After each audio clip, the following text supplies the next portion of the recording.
Hello and welcome to another review on FSElite. I'm Tom and today we will be taking a look at version 0.2.0 of Just Flight's Piper Warrior 2 from Microsoft Flight Simulator.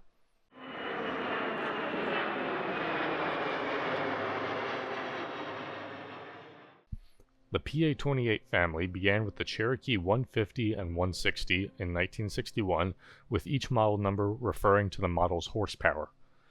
In 1974, the Cherokee 150 was brought back to market under the new name of Cherokee Warrior and given the PA-28-161 model number. It had the stretched fuselage of the Piper Archer and a new wing design. In 1977, the design was upgraded yet again with a 160 horsepower engine and given the PA-28-161 model number and the name Cherokee Warrior 2. Other minor changes were made during the production life of the aircraft and was later superseded by the Warrior 3. Just Flight's latest Piper is a PA-28-161 Warrior 2 variant of the PA-28 family. The aircraft is available for $44.99 US and has a 684 megabyte download size. Per the product page, the aircraft has 4096 by 4096 PBR textures, an accurate model, several animations and pieces of ground equipment, a tablet EFB, multiple GPS options, a comprehensive IFR suite, support for both metric and imperial barometric scales, and is fully compatible with VR. The aircraft comes with two documents, a 77-page PDF manual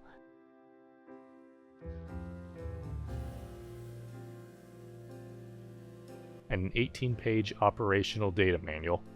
Also included are a tutorial flight and the paint kit. All four sets of files are found in the aircraft's folder in the MSFS community folder.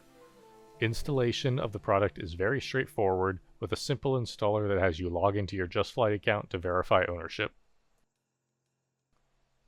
Getting into the sim, the Warrior 2 has the feel of a nicely worn-in aircraft. The panel is a bit worn in high interaction areas and there is some light dirt and grime. The tablet EFB is mounted on the right side of the cockpit and has a few options to configure the panel. For example, you are able to dynamically switch between a HSI or DI gauge for heading information, and you can also cycle between the GPS 100,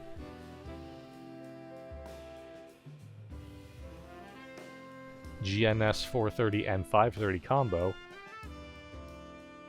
just the GNS 530, or the GTN 750 mod if you have it installed. The yokes can also be individually removed. Textures and modeling throughout the interior are well done. The seats are 3D and both them and the carpet give the impression of those that have been in considerable use but not seen too much cleaning.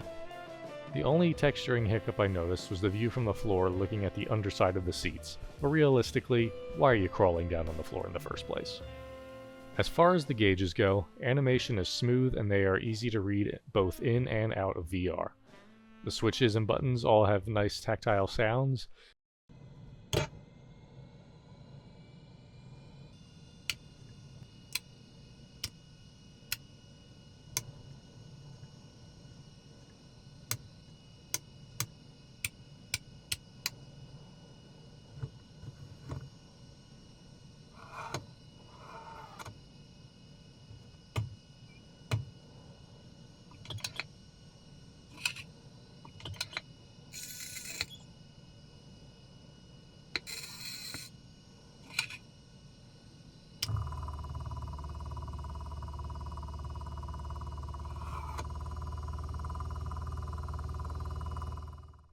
Details and sound also extend to the toe brake squeaking when pressed, the throttle and mixture levers hitting their end stops, the fuel pump, primer, and more that make it a very immersive experience.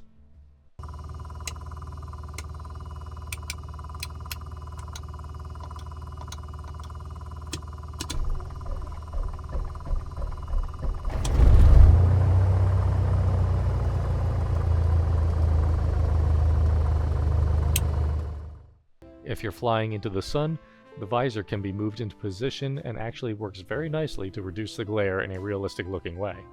Sim Update 5 did break interaction with the controls in the cockpit. Just Flight recommends using the legacy mode for this as a temporary workaround until it is resolved.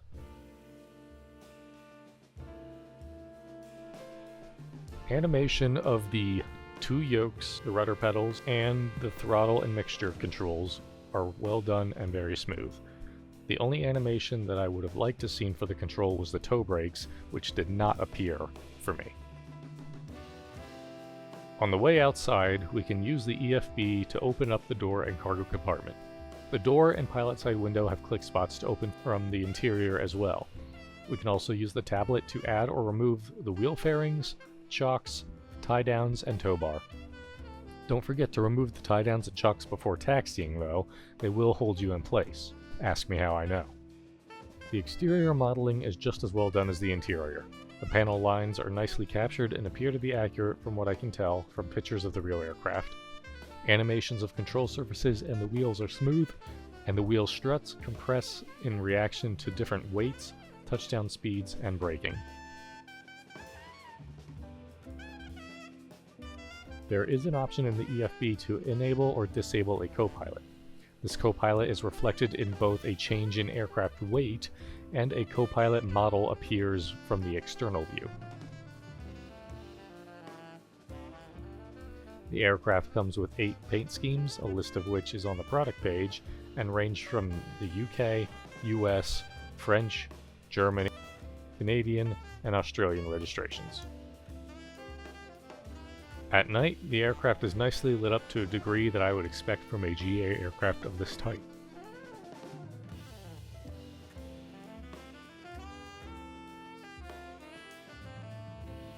The exterior lights reflect off the aircraft surfaces and surroundings, and there is an effect of the landing light on the propeller. This effect is, however, also present during the day and can look a bit out of place.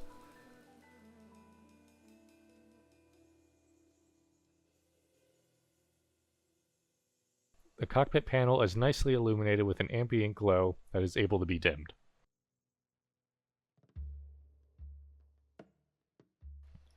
Testing out the flight dynamics for this aircraft was enjoyable.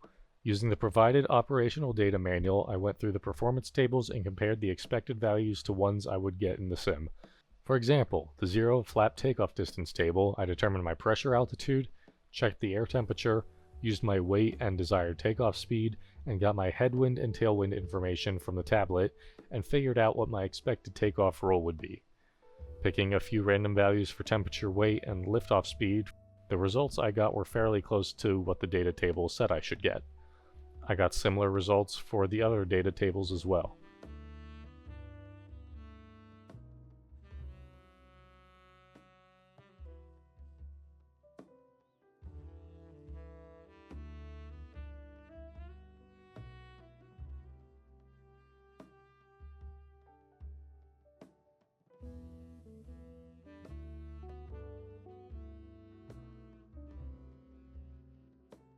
Another example is the stall. For my given weight, flap setting, and angle of bank, the tested value ended up being fairly close to what the tables estimated. Outside of these table parameters, the aircraft handles how I would expect an aircraft used by many flight schools for training to fly, nice and docile. The only thing that would occasionally seem out of place is a sudden yawing on takeoff with a crosswind. For the initial roll, the aircraft would be stable, but once I got to about 60 knots it would swing wildly side to side. I have difficulty reproducing this behavior, but notice the times it does occur there were crosswinds above 5 knots. It may very well be from staying on the ground too long, as the liftoff speeds in the data tables ranged from 40 to 55 knots. Diving a bit into the aircraft systems, one should definitely expect a level of detail above a default aircraft. While you're not able to break everything in the plane, you can foul the spark plugs, use the circuit breakers, drain the battery, flood the engine, and more. Testing out the autopilot, I hadn't experienced any abnormalities. The RPM drop associated with using a signal magneto is present, and leaning the mixture causes the EGT to rise to a point. The navigation equipment appeared to be functioning properly throughout all of my testing.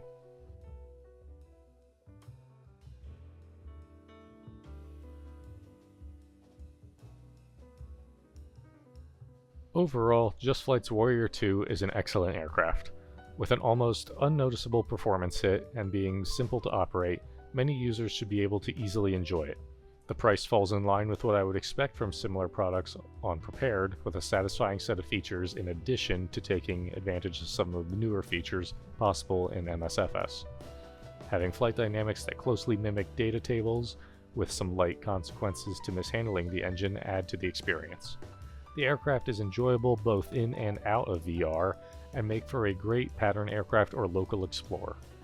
The somewhat slower cruise speed of the Warrior 2 gives the user plenty of time to explore its nooks and crannies while taking in the view.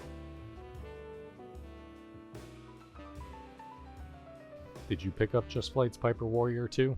Let us know your thoughts on it in the comments or on FSElite.net.